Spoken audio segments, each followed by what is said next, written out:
प्यारे बच्चों नमस्कार। आज की ऑनलाइन क्लास में आपका स्वागत है। प्यारे बच्चों, आज हम कक्षा 6 विषय सामाजिक विज्ञान पुस्तक सामाजिक एवं राजनीतिक जीवन भाग 1 में अध्याय 6 गाँव का प्रशासन के प्रश्नोत्तर हल करने वाले हैं। तो जो बच्चे चैनल पर नए हैं या जिन बच्चों ने अभी तक चैनल को सब्सक्राइब नहीं किया वो सब्सक्राइब कर लें, लाइक कर दें और अपने साथियों को शेयर कर दें।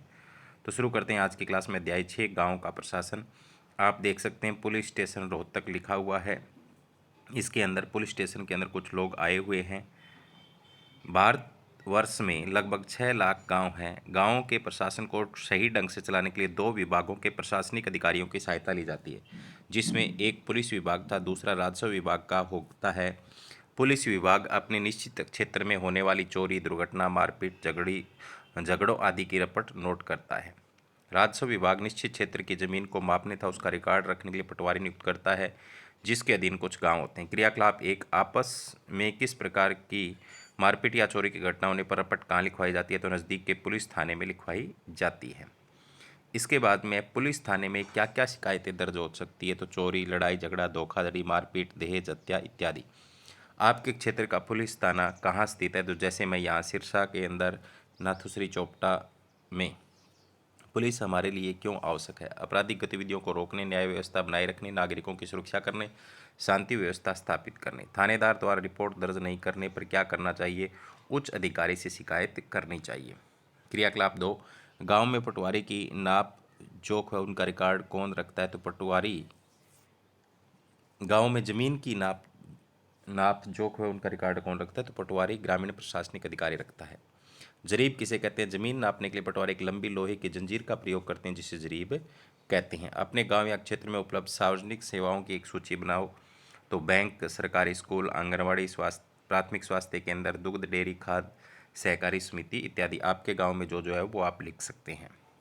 क्रियाकलाप 3, हाँ या नहीं में उत्तर दें। पिता की मृत्यु के बाद लड़की पिता की जमीन के हकदार है? बिल्कुल है, हाँ। जमीन संबंधी रिकॉर्ड शिक्षक रखता है? बिल्कुल नहीं, पटवारी रखता है। खेत को मापने वाली जंजीर को खसरा कहते हैं? तो गलत है, नहीं। जिले के सभी थानों का मुखिया पटवारी होता है? तो ये भी गलत है, नहीं। तुम्हारे घर में चोरी हो जाती है, तुम उसकी रिपोर्ट संबंधित थाने में दर्ज कराओगे? हाँ, बिल्कुल सही। क्रियाकलाप 4, जिले के उपखंडों तहसील में प्रशासनिक अधिकारी के क्या क्या कार्य होते हैं? वह उपायुक्त के तहत मुख्य प्रशासनिक अधिकारी है और उन्हें सभी कार्यकारी और प्रशासनिक कार्यों में सहायता करता है। वह कार्यालय के काम की निगरानी के लिए मुख्यालय में रहता है।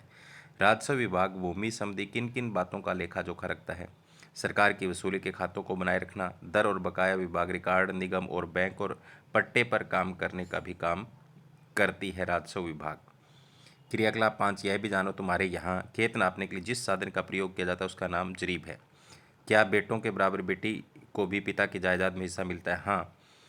अपने घर, जमीन या कमरा किसी एक का नाप लेकर लिखो। तो जैसे मैंने यहाँ 20 × 25 लिखा हुआ है लगभग।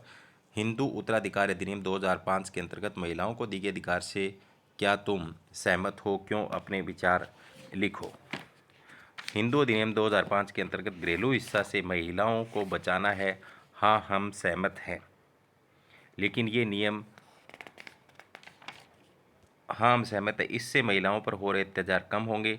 लेकिन ये नियम तब तक उचित है जब तक महिला इन अधिकारों का दुरुपयोग न करे। कई बार इसका नाजायज़ फ़ायदा भी महिलाएं उठा लेती हैं, तो तब ये गलत सिद्ध होता है। सामाजिक विज्ञान कार्य पुस्तिका अगले पेज पर क्रियाकलाप 6, तुम्हारे पास तुम्हारे मकान या ज़मीन का नक्शा अवश्य होगा, उसे देखो और समझने का प्रयास करो। आप यहाँ पर उसका चित्र भी बना सकते हैं। तो प्यारे बच्चों, आज की क्लास में हमने अध्याय 6 किया, जिसमें हमने गांव का प्रशासन पढ़ा। नेक्स्ट अध्याय में हम नगर का प्रशासन पढ़ने वाले हैं। तब तक के लिए बाय बाय, धन्यवाद।